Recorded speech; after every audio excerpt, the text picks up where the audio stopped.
Welcome to the Bookworm Duo, where we explore a variety of books. Let's get started.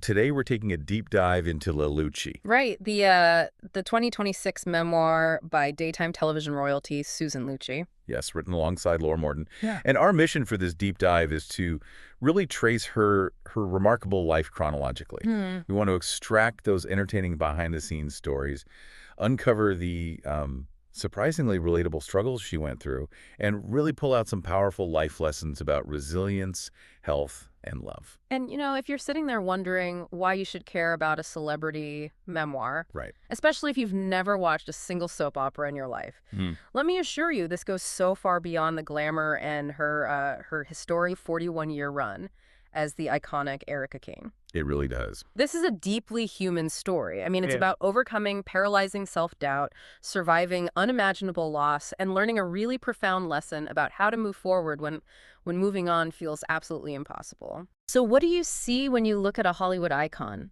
Because what we're exploring today is really the grit beneath the gloss. Absolutely. So let's start right at the beginning with the making of a star in Garden City, New York. Okay. Even as a little girl, Susan had this undeniable flair for the dramatic. She writes about how she used to wrap her mother's scarves around her head to become different characters. Yes, she was always performing. Always. But my absolute favorite visual from the book is just so funny. It's young Susan walking around her house on her knees. The pilgrimage. Yes, pretending to be a blind person making a religious pilgrimage to Lourdes. While her mother's just trying to vacuum the living room. Right? Just vacuuming around her daughter, warning her, like, Susan, stop. God is going to freeze your face like that. It's such a hilarious image, but, it highlights that this innate burning desire to perform it was just there from day one. But her childhood wasn't just playful theatrics and make-believe. She faced some very real, very harsh adversity early on. She did. At age 12, Susan was subjected to some cruel, racist bullying on the school bus. Yeah. She lived in a town where blonde hair and blue eyes were really the gold standard. The standard of beauty. Exactly. And she had olive skin, dark hair, and as she put it, a vowel at the end of her name. Right. A boy on the bus hurled a deeply offensive, racist insult at her. And the truly devastating part for a 12-year-old was that her friends actually laughed. Okay, let's unpack this. Because how a 12-year-old handles that kind of intense public humiliation, it says so much about who they're going to become. It's a defining moment. It really is. Yeah. And she didn't cry in front of them. She didn't scream or engage. She simply got up and moved to an empty seat. The psychological component of how she processed that is fascinating. She chose to let that awful moment fuel her drive to succeed rather than let it break her. And she was able to do that, I think, because she leaned heavily on the wisdom of her parents. Right. Her dad told her to keep her feet on the ground and keep reaching for the stars. Yes. But her mom gave her this constant reminder that acted as a sort of cognitive reframe. She told her that every knock is a boost. Every knock is a boost. That is such a powerful way to look at rejection or cruelty. Exactly. Think about how that reframes trauma for a young person. Instead of internalizing the bullying as, a reflection of her worth, her mother taught her to view it as propulsion. It gave her the internal fortitude she really needed to handle an industry that is notoriously brutal. Oh, absolutely. She needed that thick skin. Even in high school, her drama teacher, Mrs. Spires, who famously rocked green nail polish, by the way. I love that detail. Right. She pulled Susan aside to give her a really stark warning. She told her that the New York acting world was harsh, that people would not welcome her with open arms, and that jealousy would just be a constant factor. She was preparing her for reality. Preparing her for the realities of the business, exactly. And even with all that mental preparation, Susan admits she naturally struggled with shyness. But there's this incredible moment years later when she finally found her voice. Oh, the producer meeting. Yes, she was meeting with a film producer who was being incredibly dismissive of her resume. He was acting like he had absolutely no idea who she was. Which is completely absurd considering she was starring on national television 5 days a week. And appearing in Macy's window displays. Right. Susan says her blood was just boiling. Smoke was practically coming out of her ears. And she finally decided to just channel her inner Erica Kane. And I love this. She stood up, snapped back, "Have you been living under a rock?" and walked right out of his office. It was such a pivotal moment for her. She pushed her shyness back and her confidence forward, finally just owning her excellence. Hmm. But as her career skyrocketed, so did her responsibilities at home. She was navigating what millions of working parents face, which is the intense guilt and that chaotic balancing act of career and family. The chaos she describes is so incredibly relatable. I mean, she was daytime TV's biggest star, Yeah. but she was still mom trying to make it work. When she was pregnant in real life, she had to hide her growing belly on the All My Children set. So she would get under the bed covers, With the candy. yes, surround herself with empty candy boxes, and just pretend Erica Kane was stress-eating carbs. A very creative solution to a practical television problem. Definitely. And then there's this adorable story where she had just rushed home from a long day on set. She's still in her bedroom, hastily teaching her 9-year-old son Andreas how to do the box step. The square dance move. Right before she drove him to a junior sports dance. She was literally trying to do it all. She was attempting to do it all, yes. But that journey of motherhood also brought her face to face with sheer terror. If we connect this to the bigger picture, in 1980, right after Andreas was born, the family faced a massive crisis. Just 36 hours after birth, Andreas turned blue around the mouth. It was terrifying. He was rushed to the neonatal intensive care unit, the NICU. He had contracted a severe, life-threatening strain of the flu. Wow. This tiny newborn had to endure painful spinal taps and was placed in an isolette. And for anyone who hasn't been in an NICU, an isolate is basically a clear, enclosed plastic incubator. It keeps the environment perfectly controlled for a premature or sick baby. It looks a bit like a space capsule. It does, and it can feel incredibly isolating for the parents. Susan practically moved into the NICU. She put on the scrubs, the mask, the gloves, and she would just reach her hand through the little porthole of his isolette to hold his tiny fingers. It's every parent's worst nightmare. And you can imagine the guilt she was feeling, agonizing over what she might have done wrong. But then Dr. Paul Twist, the head of the NICU, pulled her aside. This is where we see a beautiful medical miracle of empathy. He saw her distress and gave her the most profound advice. Yeah. He told her not to underestimate the power of what she was doing. He explained that her constant talking to him, her returning his gaze, and her physical touch were literally giving her newborn the self-esteem and the strength to fight for his life. That is amazing. It's like her touch was a medical intervention in itself. It really bridges the gap between science and the human spirit. Dr. Twist's words validated a mother's intuition in the most clinical of settings. Beautiful. And Susan never forgot the dedication of those NICU nurses either. She walked in at 5 in the morning once to find a nurse holding Andreas, who was wearing tiny cowboy boots that the nurse had personally crocheted for him while she sang to another baby. That profound shift in her perspective on life, family, and gratitude really changed how she approached her career moving forward. Speaking of the show that made her a household name, I was reading through the notes on All My Children, and there's a fun detail about the opening credits. Oh, the photo album. Yes. Do you remember who actually was turning the pages in that old photo album sequence? I do. That hand actually belonged to the show's brilliant creator, Agnes Nixon. I love that. The guiding hand of the show, quite literally. It's a beautiful metaphor because Agnes Nixon was the guiding hand of Susan's career for decades. But even legendary eras come to an end, and this brings us to a massive turning point in her life. In 2011, after a staggering 41 years on the air, All My Children was abruptly canceled. 41 years. Think about that for a second. Most people don't stay in a single job for a fraction of that time. No, they don't. How do you even begin to process losing something that has defined your daily life for 4 decades? It was devastating. She found out through a 5:30 a.m. phone call from Agnes. Susan describes the loss as feeling exactly like going through a nasty, unexpected divorce. Wow. She was suddenly questioning her entire identity, wondering who she was if she wasn't Erica Kane.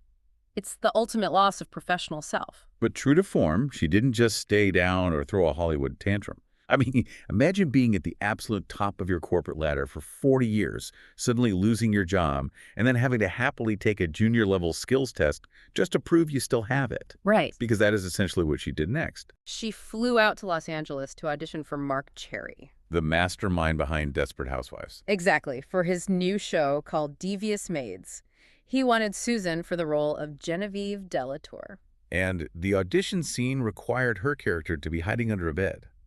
But there was no bed in the audition room? No props at all. So, daytime television's biggest star cheerfully crawls right under a cocktail table to perform the scene. That humility is astonishing. The willingness to literally get on the floor and prove herself all over again, it demonstrates her remarkable adaptability and her total lack of ego when it comes to doing the work.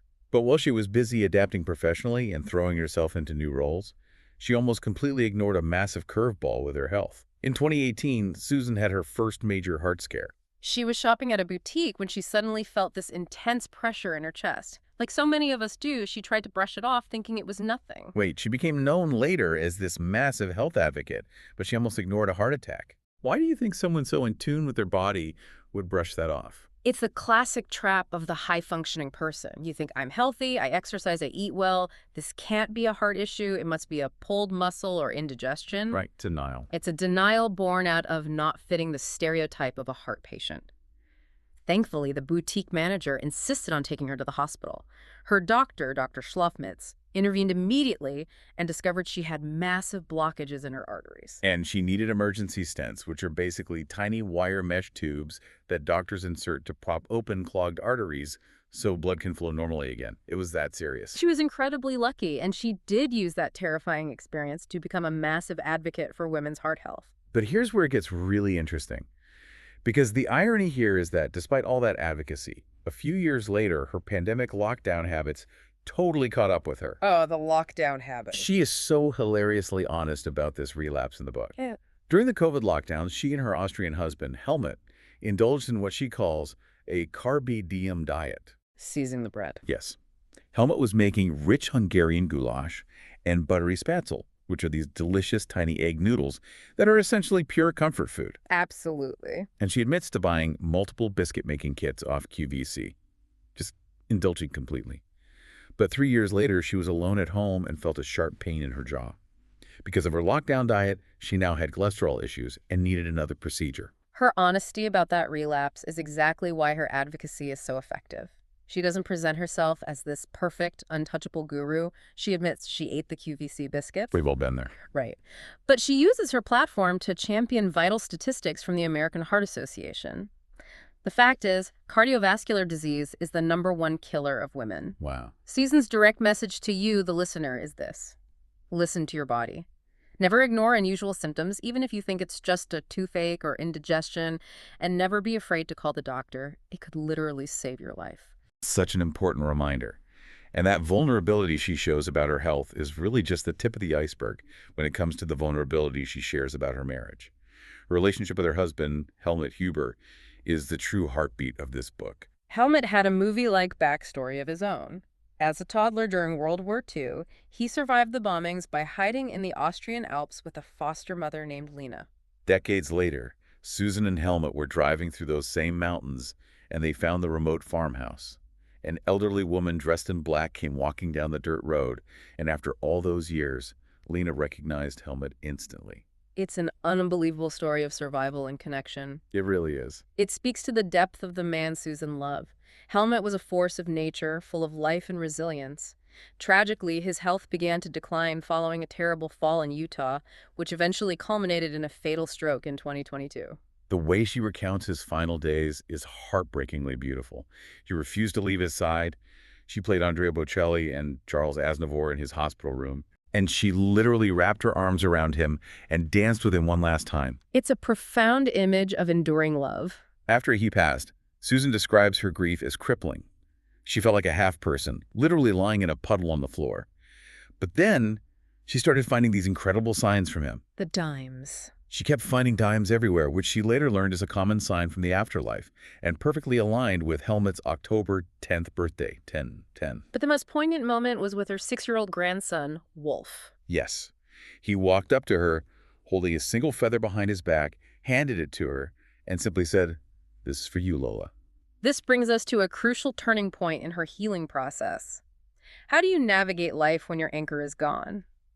Susan found profound clarity in a TED Talk by the author Nora McInerney. I've seen that one. It completely changes how you view grief. It does. The core realization McInerney shares is that you don't move on from grief.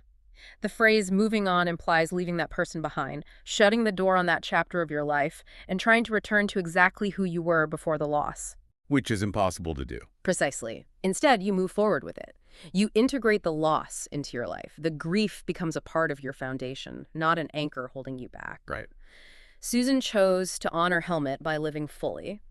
She renovated her attic into this fabulous staircase to paradise walk-in closet. She stepped way out of her comfort zone to star in a Broadway comedy. And most importantly, she actively chose to find joy again. So as we wrap up our timeline today, it's clear that Susan Lucci's story is a masterclass in living fiercely. Whether she was reframing a racist bully's insults as a boost, navigating the terrifying isolation of the NICU, rebuilding her professional identity from scratch after 41 years. She never lost her humor or her deep sense of gratitude. She teaches us to advocate for our health, to embrace our human quirks, even if it means buying too many QVC biscuit kits, and to keep dancing, even in the darkest hospital rooms. Her life truly is a testament to the power of maintaining a grateful heart through the highest peaks and the darkest valleys. And as we leave you today, I want to offer a final thought inspired by the imagery that opens and closes Susan's book. Good. Consider the ghost light. It's the single bulb left glowing on a dark, empty theater stage when everyone else has gone home. It serves a practical safety purpose, yes, but it is also a powerful symbol that the space is waiting for a new story to be told. I love that. In your own life, when a major chapter ends, when a career shifts unexpectedly, or when you face a devastating loss, your stage might feel agonizingly empty. But there is always a ghost light left on within you. What new dream, what unwritten script is waiting in the wings for you to step into that light?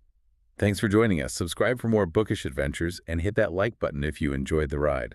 Don't forget to share the knowledge, spread the word.